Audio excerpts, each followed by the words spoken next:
China has at least 65 million empty houses. That's as much as the entire population of France, or half of the population of Russia. In comparison, the United States builds around 1.5 million houses a year. While you're thinking of buying your first home, people in China are on a completely different level. They're far more second home buyers than the first home buyers. In fact, third home buyers are as many as the first home buyers. But not everything is sunshine and rainbows. Real estate prices have dropped in over 100 cities across China. People are no longer buying homes.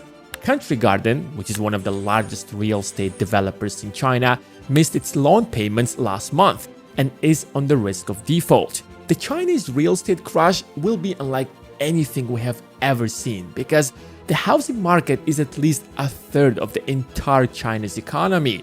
But that's just the beginning. To understand China's real estate bubble, we have to go a few decades back. After China emerged from the Civil War, millions of people died out of hunger, and the country was barely feeding itself. It relied heavily on the Soviet Union to supply it with basic technology. But that didn't help much, as tensions between the two countries began growing. In 1981, when the US GDP crossed $3 trillion, China's GDP had barely crossed $200 billion. Most Chinese were as poor as people in Somalia today. That's when China embraced capitalism. It privatized state entities, built a free market, and allowed foreign companies to set up factories in China. It eventually led to the fastest economic growth in history. By 1998, China's GDP crossed the $1 trillion mark and reached $18 trillion by 2022. This is by far the greatest economic rise in the history of the world. It took China 40 years to accomplish what the United States did in 200 years. However, the rapid growth created different problems that could threaten the existence of the entire Chinese economy. When an economy grows, people suddenly start making more money, which results in more spending, leading to higher prices. Prices often rise gradually, since economies usually grow gradually, but not in China's case. This enormous growth led to some of the highest prices in the world.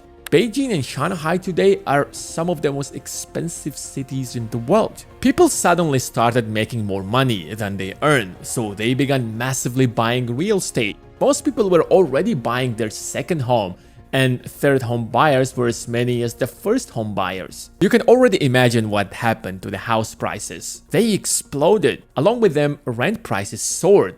But there was one problem. There wasn't enough demand to rent them out. So most of these homes remained empty. Ideally, they should have stopped building, but the government still pushed them to keep building houses where no one would live because the Chinese exports were declining at the same time. The only way to maintain the high GDP growth was through massive building of real estate. Real estate now accounts for more than a third of the entire economy, and it has turned into a bubble. So when the pandemic hit, the housing market began cracking. In a glimpse of an eye, China's second largest developer filed for bankruptcy. That's when people realized that the housing market could collapse at any moment. So they stopped buying homes. But there was still a good reason to remain optimistic. Many blamed COVID for the bankruptcy of Evergrande, believing that once the pandemic was over, China would return to significant growth rates again, especially because of the phenomenon known as the post-pandemic boom. You see, the pandemic made the future uncertain, so it forced most people to save a larger portion of their income to prepare for a worst-case scenario. But once we are out of the pandemic, people will go out and spend their savings, which will lead to price booms across all sectors, including the real estate. This happened in the United States, Europe, and other wealthy nations. The same thing should have happened in China, but it didn't. But why are Chinese still holding onto their money and not willing to spend? Why are Chinese still saving most of their income? People in China save more money than any other country on the planet. In 2022 alone, they saved $2.6 trillion. That's not the total amount of savings, that's just an amount they saved in 2022 alone. If they would go out and spend that money tomorrow, China wouldn't just get out of this crisis, but rather grow as fast as it used to back in the 2000s. But there is one problem. Unlike the United States or Europe, the CCP treated pandemic differently. China implemented some of the harshest policies in the world to fight COVID-19.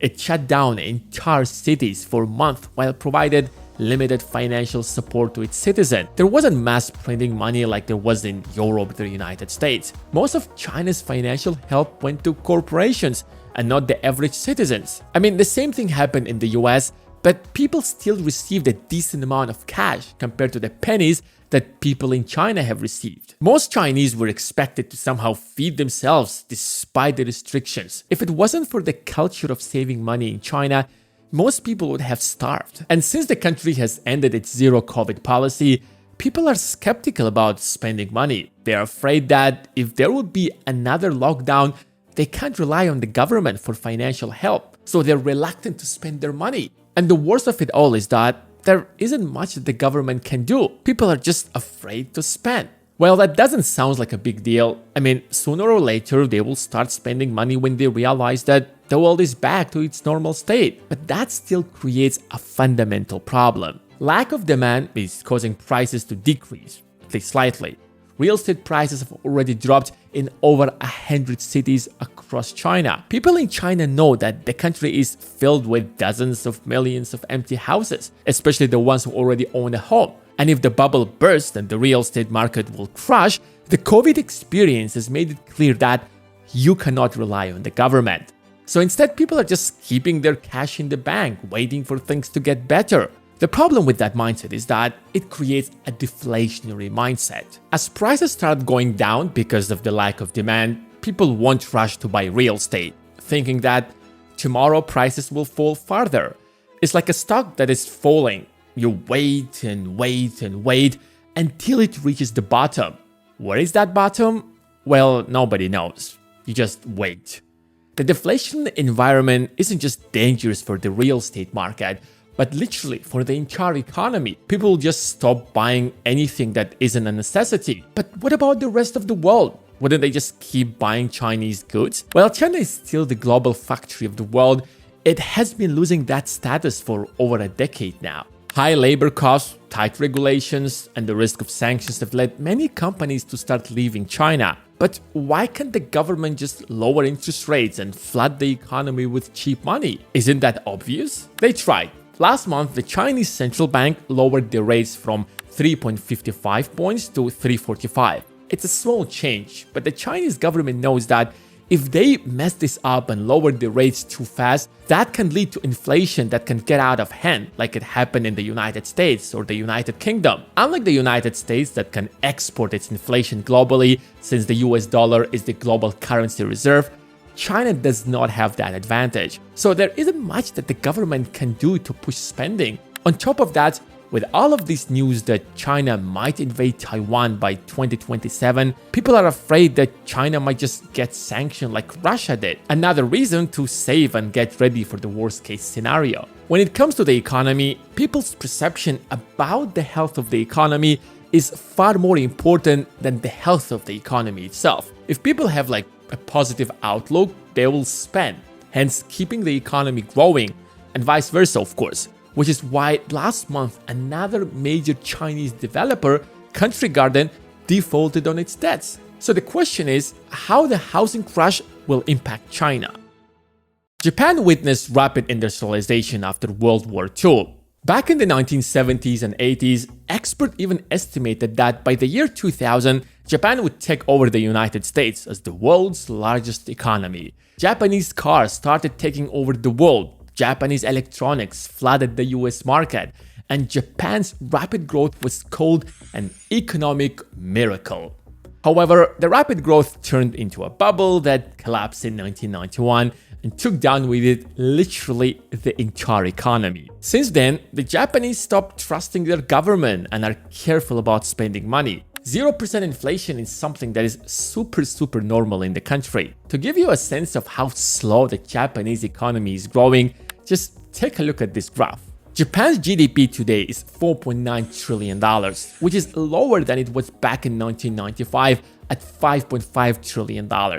That might not seem like a huge crash, but given the fact that in the last 30 years, Japan's economy didn't just grow at all, but rather shrunk, says a lot about the state of the economy.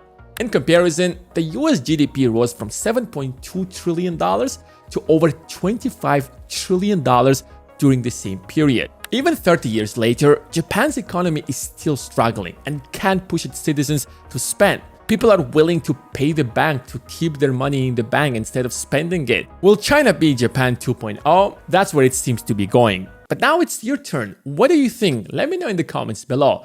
If you have enjoyed this video, make sure to give it a thumbs up. Thanks guys for watching, and I will see you in the next one.